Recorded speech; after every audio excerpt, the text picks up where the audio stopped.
दोस्तों, ज्ञान की बात चैनल पर आप सभी का स्वागत है। आइए आज फिर नई कहानी में प्रवेश करें।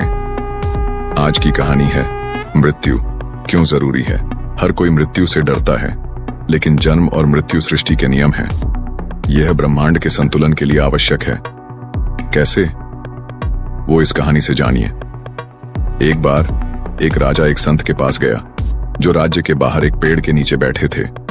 राजा ने पूछा, हे स्वामी, क्या कोई औषधि है जो अमृता दे सके? कृपया मुझे बताएं। संत ने कहा, हे राजा, आपके सामने जो 2 पर्वत हैं, उन्हें पार कीजिए। वहां एक झील मिलेगी, उसका पानी पीने से आप अमर हो जाएंगे। राजा ने पर्वत पार कर झील पाई। जैसे ही वह पानी पीने को झुके, उन्होंने कराहने की आवाज सुनी। आवाज का पीछा करने पर उन्होंने एक बूढ़े और कमजोर व्यक्ति को दर्द में देखा। राजा ने कारण पूछा तो उस व्यक्ति ने कहा, मैंने इस झील का पानी पी लिया और अमर हो गया। जब मेरी उम्र 100 साल की हुई तो मेरे बेटे ने मुझे घर से निकाल दिया। मैं 50 साल से यहां पड़ा हूं, बिना किसी देखभाल के। मेरा बेटा मर चुका है और मेरे पोते अब बूढ़े हो चुके हैं। मैंने खाना पीना बंद कर दिया है, फिर भी जीवित हूं। राजा ने सोचा, बुढ़ापे के साथ अमरता का क्या फायदा? अगर मैं अमरता के साथ यौवन भी प्राप्त कर सकूं तो अच्छा होगा। राजा वापस संत के पास गए और समाधान पूछा, कृपया मुझे अमरता के साथ यौवन प्राप्त करने का उपाय बताएं। संत ने कहा, झील पार करने के बाद आपको एक और पर्वत मिलेगा, उसे पार करिए और एक पेड़ मिलेगा जिस पर पीले फल लगे होंगे। उन फलों में से एक खा लीजिए और आपको अमरता के साथ यौवन भी मिल जाएगा। राजा ने दूसरा पर्वत पार किया और एक पेड़ देखा जिस पर पीले फल लगे थे। जैसे ही उन्होंने फल तोड़ने के लिए हाथ बढ़ाया, उन्हें किसी के रोने की आवाजें सुनाई दी। उन्होंने सोचा, इस सुनसान जगह में कौन रोता है? राजा ने एक जवान आदमी को ऊंची आवाज में रोते देखा।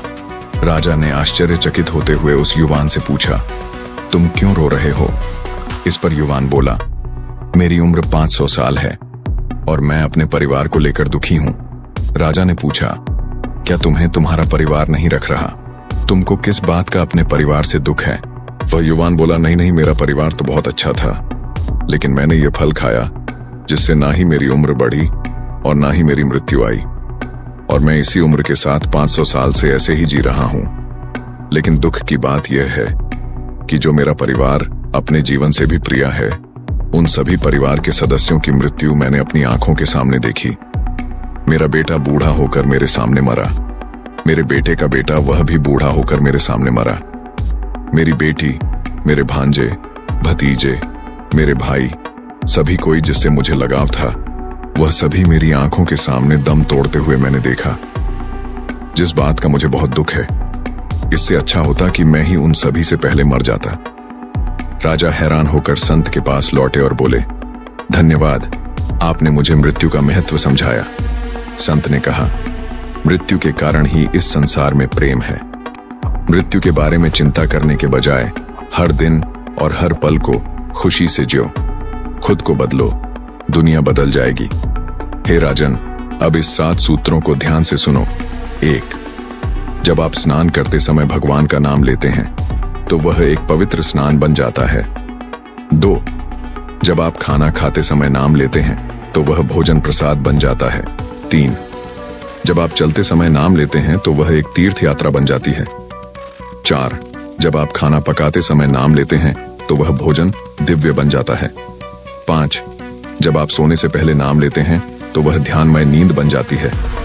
6. जब आप काम करते समय नाम लेते हैं तो वह भक्ति बन जाती है। 7. जब आप घर में नाम लेते हैं तो वह घर मंदिर बन जाता है। इसलिए मृत्यु की चिंता को छोड़कर पूरे आनंद के साथ जिंदगी को जीना चाहिए और हर पल ईश्वर का नाम लेते रहना चाहिए। क्या पता कौन सा क्षण हमारा आखिरी क्षण हो, इसलिए हर पल अपनी जुबान पर प्रभु का नाम होना जरूरी है। तो दोस्तों, कैसी लगी आपको आज की कहानी? अगर पसंद आई हो तो कृपया वीडियो को लाइक करें और कमेंट में अपनी राय जरूर लिखें।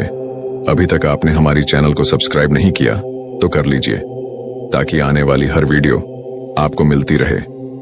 नमस्कार, धन्यवाद।